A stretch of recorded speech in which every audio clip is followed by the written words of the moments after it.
Title screen black with white lettering, neutral access is not full access. A call for reflective access in audio description. My name is Megan. I'm a white woman with a short pixie haircut and glasses. I'm wearing a red shirt and I'm sitting in my living room. Later in this video, we'll hear from audio describer, podcaster, and advocate Thomas Reed. Thomas Reed, I'm a brown-skinned black man with a smooth-shaven bald head, full, neat salt and pepper beard, wearing dark shades and a gray hoodie, sitting in my vocal booth with tan curtains.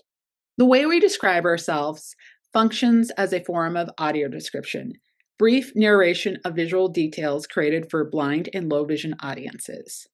While audio description exists across many forms of media, this project focuses on AD in film, particularly in films rooted in Black culture, and the need for their audio description to engage deeply with the film's content rather than rely on an objective framing that can marginalize non-white experiences. When a film centers around cultural identity, its AD should be culturally grounded as well, ensuring that audiences receive equitable access to the story's full intent. This project is a call to reconsider who creates and voices AD and what it means to honor a film's cultural world for blind and low vision audiences. Black screen with white lettering. Access is not simply about logistics, it is about building the conditions for our liberation. Mia Mingus. Access is about removing barriers so that everyone can fully participate in a space or a story. For blind and low vision audiences, audio description provides access by narrating visual details. It's like closed captioning, but visuals instead of sound. However, basic access doesn't guarantee a full experience. AD can tell you who's on the screen and what they're doing, but it may miss the deeper cultural and emotional layers. There's this idea that access is just about the information. Okay, you're going to be able to access this particular film. Here's what you're missing.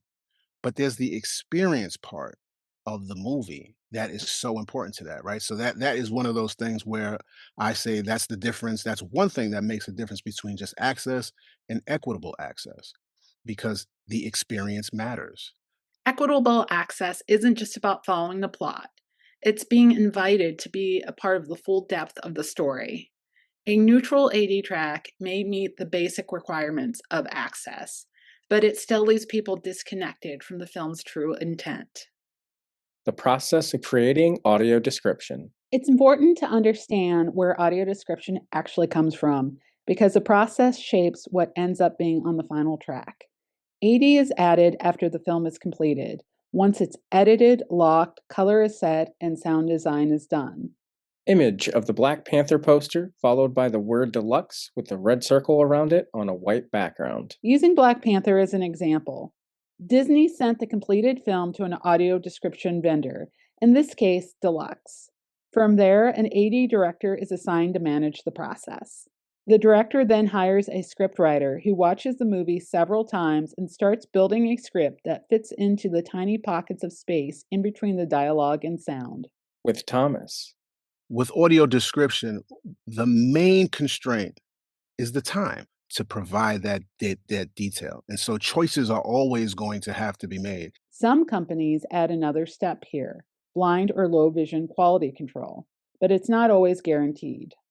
And so they're looking at it to see if the things that they are being described make sense, asking a lot of questions, which is an important part of the process. It is important to note the tradition of the neutral, objective voice in narration, as discussed here from this 1991 clip featuring AD innovator Gregory Fraser.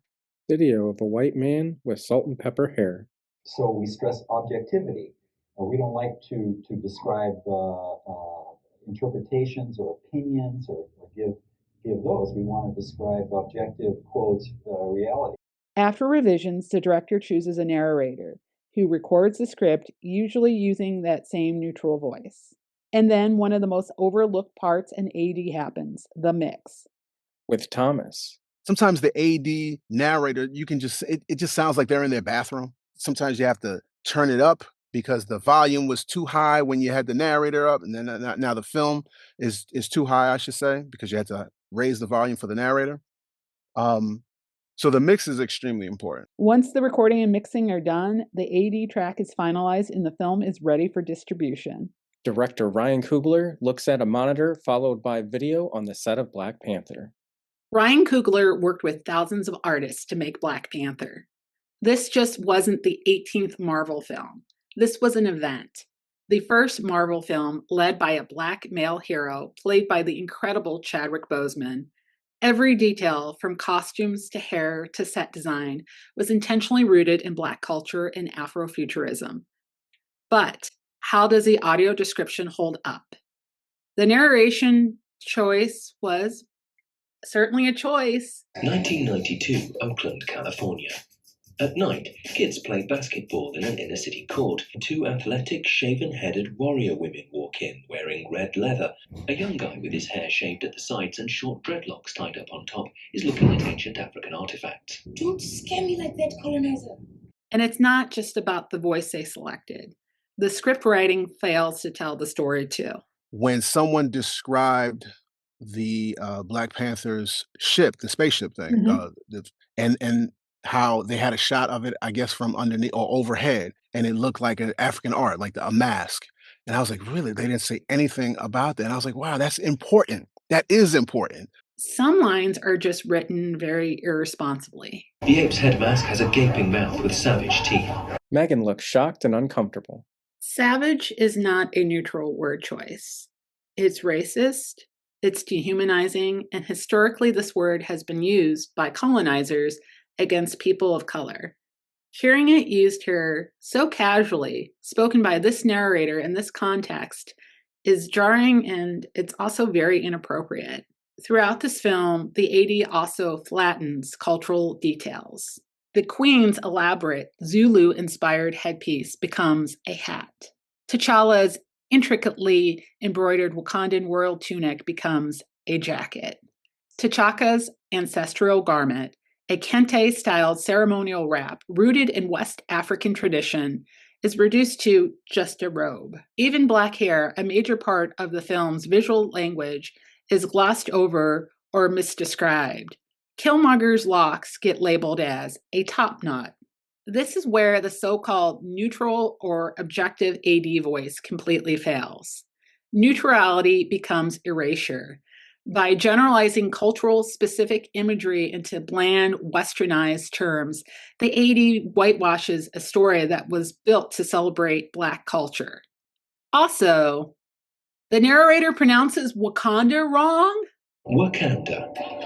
Chadwick Boseman as T'Challa leaves his ship. When we look at what happened with Black Panther's AD, it's a result of a company that treated AD like it was only a compliance checkbox. If Black Panther's AD was more representative of the themes that were shown on the screen, it makes the movie a more immersive experience for everyone. With Thomas. When you don't have an equitable experience, when you don't think about the culture of the narrator and all of that and the authentic casting, it disrupts the experience for everybody. But often when we talk about this subject, it's like, oh yeah, Black people don't like this, or oh, you got to do that because Latinos need that. No, everybody does.